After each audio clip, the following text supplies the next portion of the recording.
What's up, Grow fam? Doug here with Justin from Shore Grow Hydro, New Jersey's highest rated grow shop. So today we are going to start off with our first ever how-to series with this luxurious 2x2 AC Infinity tent kit. For $420, you can get everything that you see right here, minus the plant. And in today's video, we're going to show you how to put this thing together, ready to rock. Heck yeah, we're going to show you a couple different options. You may think this is the best way to hang your carbon filter and fan, but we're going to show you alternatives that, if you ask us, we think are better. So we'll break down the entire install with the variations on the T4 Cloudline system, so you can know what to expect when you're starting off with your first tent kit.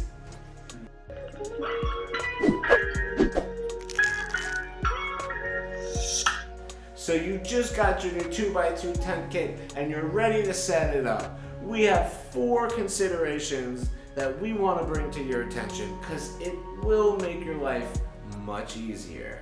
The first, if you're dealing with a multiple level building, like a house for example, the basement is typically going to be much cooler than, let's say, the attic. So long story short, the higher the floor, the more heat you will very likely be dealing with.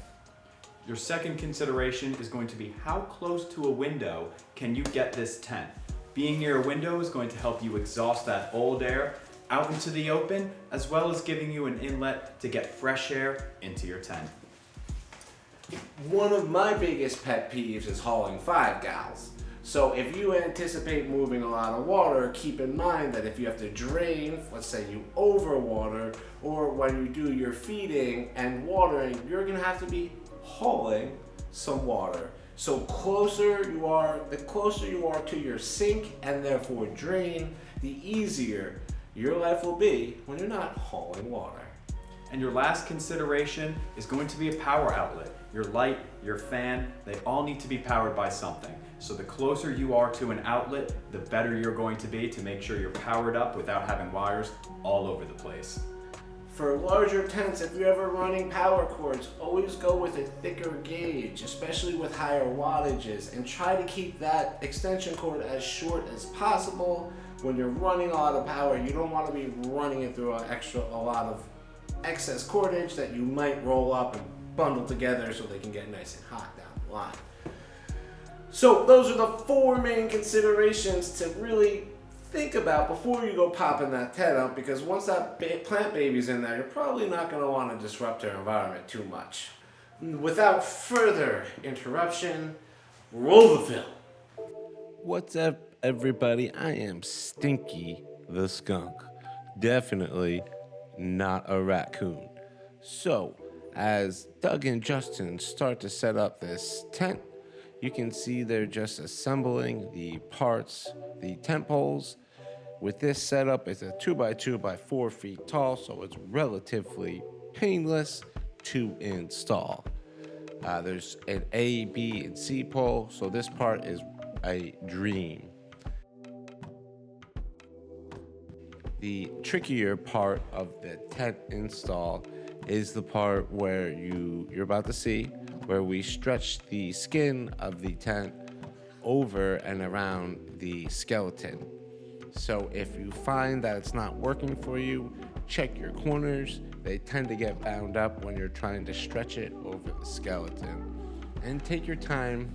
The worst thing in the world you could do is try to persuade it with your muscles and rip a brand new tent. So that's the 2x2 all assembled.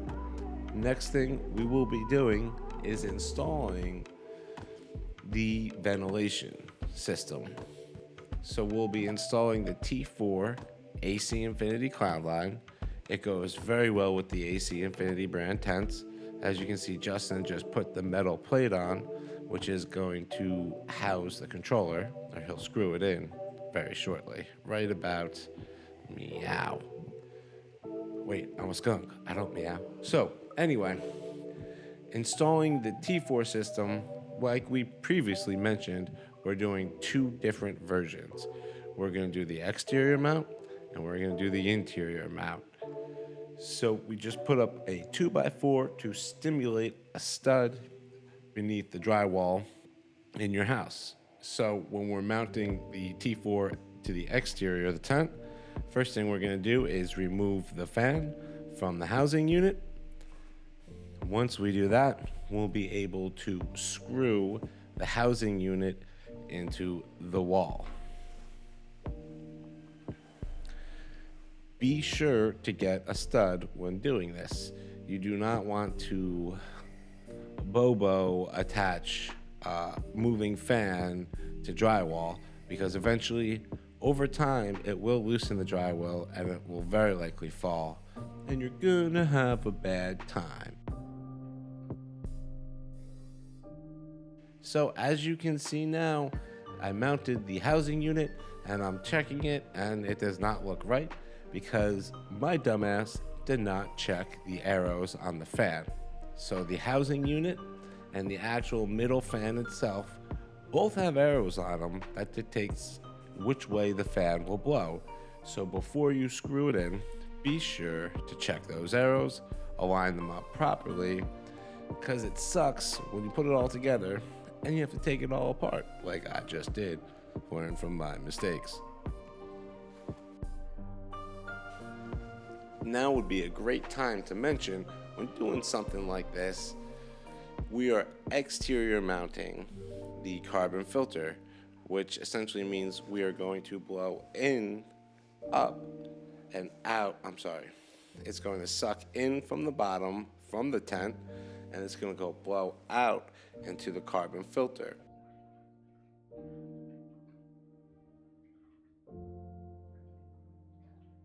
Since we're doing this orientation, you do not need a pre-filter on the carbon filter.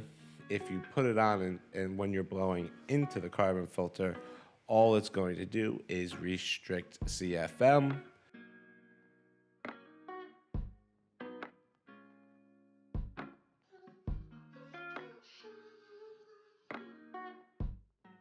As you can see, we put the ducting on the very utmost tallest part of the tent, so that way we're sucking the heat and the humidity out first.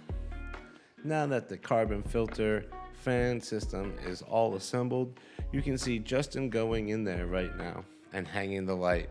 Notice how it only takes him a few minutes and he can get the light very high to the actual top of that tent.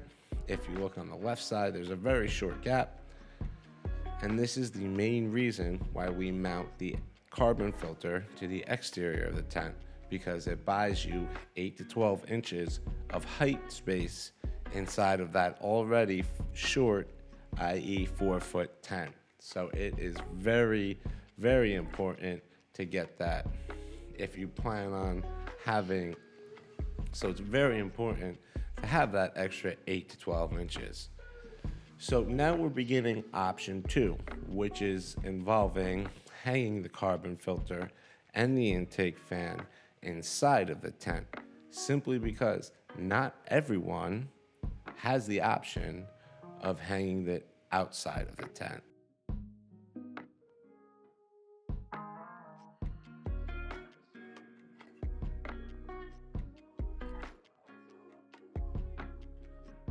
So if you're in that ship, pay attention, because it's a little bit trickier to mount those two items and then coming later on and mount your light. The name of the game here is going to be wire management. We've got sensors from the inline fan. We've got power cords for the lights. We've got power cords for the inline fan. So it is ideal to manage your power cords wisely.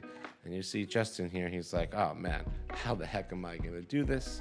This is arguably the trickiest part of the whole process if you are mounting it inside. If you opened up your tent and said, what are these straps for?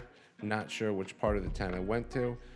Those straps that are always included in a tent are for hanging your carbon filter.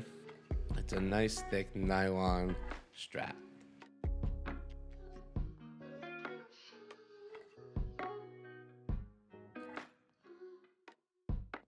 as we get closer to the end of this video, I'd like to take this time to remind you, as Stinky the Skunk, do not be bashful if you have any comments or suggestions or things that you've learned that we're not covering when installing your first tent, or any tent for that matter. Do not be bashful about smashing that like button, especially if you, like me, Stinky. Oh, shit, son. Don't be bashful about contacting us on social media or through YouTube. Our social media outlets are pretty nice. Lots of good information. We do the live streams Tuesday nights on YouTube and Instagram. We do free monthly classes at our shop, always the last Thursday of the month. And long story short, we are here to help you grow.